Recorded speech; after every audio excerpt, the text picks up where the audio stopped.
It's nearly impossible to discuss President Biden's self-inflicted economic crisis without mentioning his excessive spending. I'm not talking about money to strengthen our military or to make America more competitive in the world. Biden and the Democrats have no interest in that. This out-of-control spending is necessary only to appease the radical Democrat base who prioritize radical climate change policies without a care in the world for their consequences.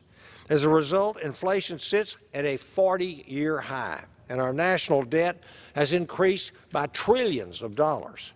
Trillions. For years, my colleagues across the aisle have worked tirelessly to desensitize Americans to the word trillion.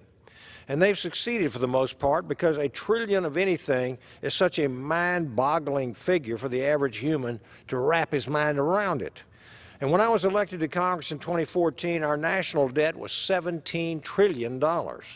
Fast forward 8 years later, our national debt has topped $30 trillion. $30 trillion.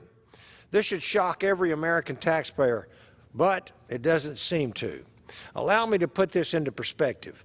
If you owed $1 trillion, $1 trillion, and you decided to pay $1 per second until your debt was paid off, it would take you around 31,700 years to become debt-free.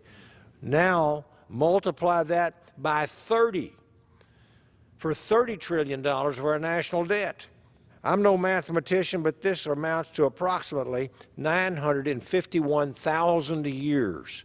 So if we paid $1 per second until our $30 trillion national debt is paid off, it would take us just shy of 1,000,000 years to become debt-free.